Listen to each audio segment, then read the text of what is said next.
Welcome back, everybody. My name is Winback, and on today's episode of RPG Radio, we're seeing the final form of our Ascended Warlord in the hardcore difficulty of the game on Ultimate. It's going to be a much more in-depth view of this build, so if you didn't want to watch everything leading up to it, that's fine. But if you're interested in more of how this build came to evolve into its current iteration, can check out parts 1 through 4 before this one.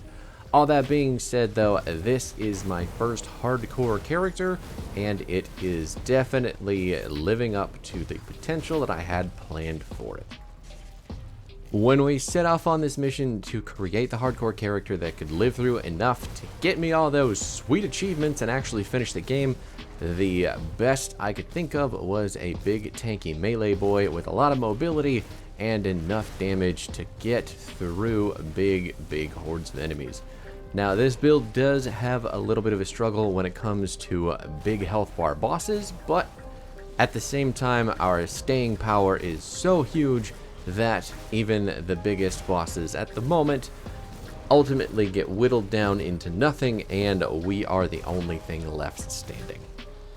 So we need to talk about our abilities first. There are only 5 of them in the activatable category, and they all have their own specific uses for the way that this build is going to play out and how best it's going to feed into your gameplay loop.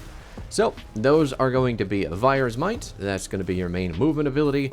You're also going to be using Blade Arc, which is your main damage ability.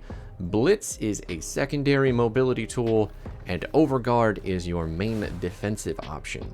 All of that is going to work in conjunction with your auto attack modifier, which is Righteous Fervor, and we'll talk a little bit about all the modifiers on these skills and what makes them important to use. So we'll start things off with Blade Arc. Blade Arc is our main damage tool in this build, even though that, again, isn't where I exactly wanted it to be. It does a lot of damage, and the modifiers on this ability are incredibly strong for doing a lot of damage in a short period of time. Blade Arc itself is going to be dealing bleeding damage as well as weapon damage. So all that being said, we dumped all the points that we could into the base ability, and then took the first modifier, Clean Sweep. Clean Sweep only requires 1 point, but it's going to add a cooldown to the ability of about 4-ish seconds. It's also going to modify the total damage of the skill by 175% while reducing some of the weapon damage, but you're also getting an increase in crit damage and knockdown duration. Blade Arc basically can be a spammy ability, but because I'm more focused on movement and activating things in more of a combo, I don't want to have this spam.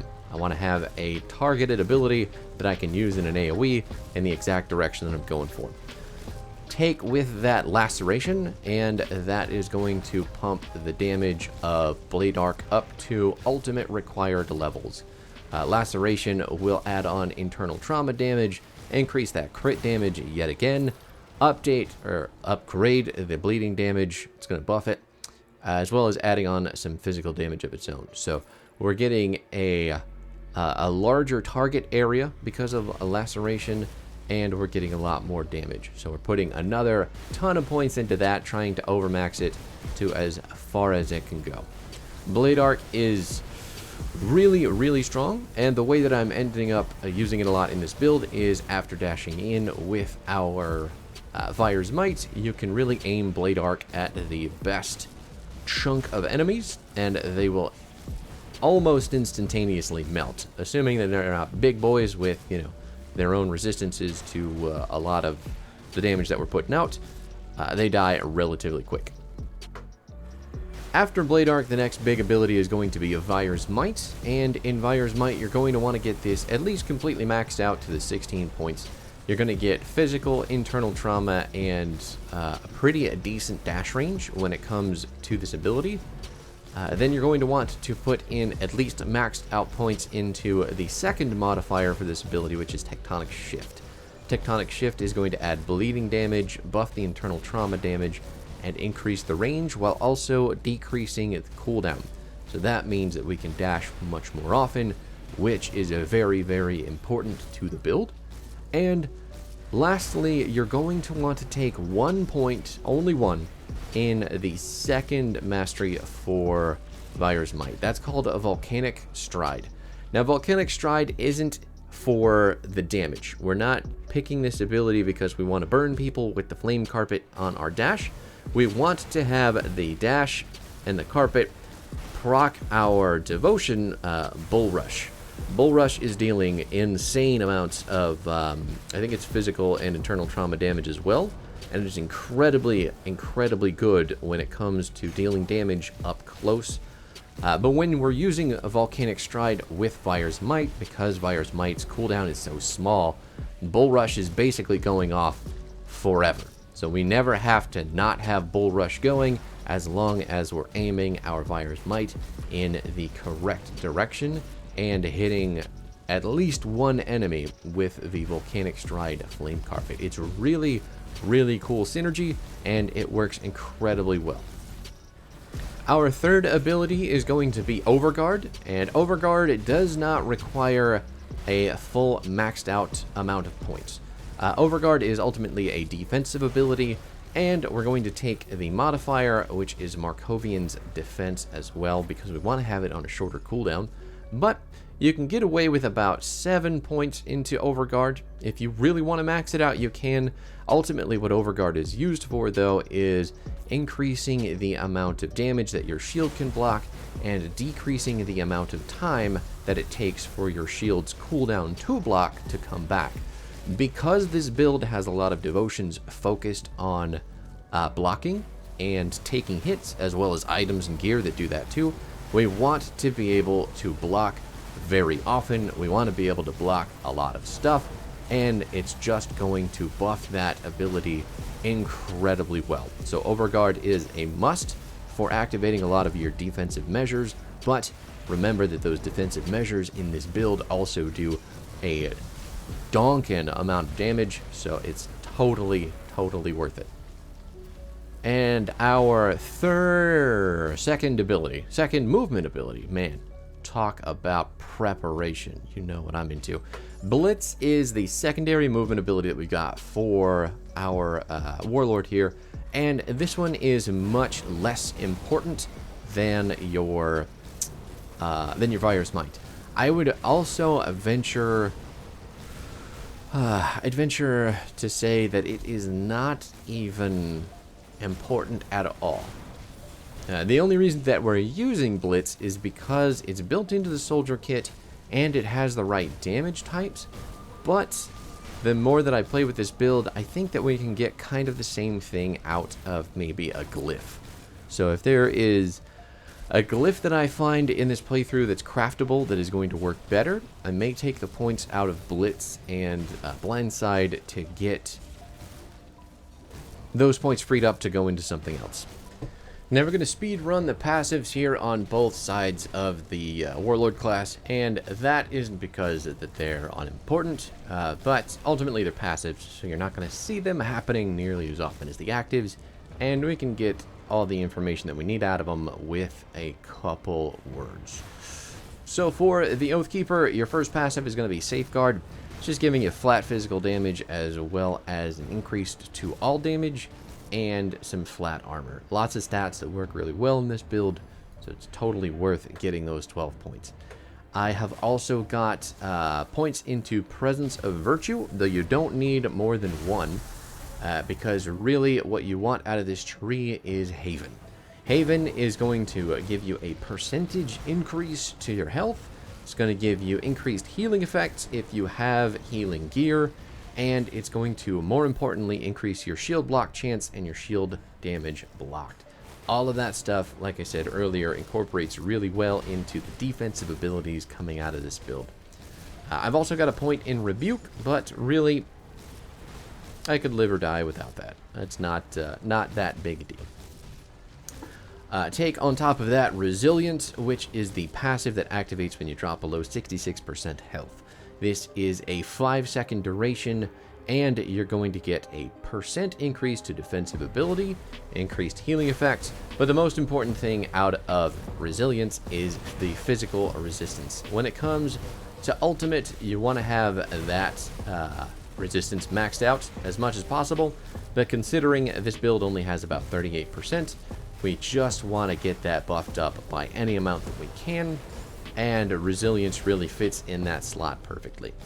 The last passive on the Oathkeeper side of things that is important is going to be Shattering Smash. I mentioned this in some of the earlier videos, and I had to lose it in the last one, but we picked it back up because we're using Righteous Fervor again, and these two work incredibly well together for our build. All of that to say that Shattering Smash is going to reduce target's physical resistance when it goes off, and it does all the right types of damage. But considering that Righteous Fervor is increasing our attack speed, we should be able to use this enough that it makes a big difference. Also, if you're paying attention to the video right now, you're basically just watching my character stand up in a bunch of enemies and have them all kill themselves while hitting me.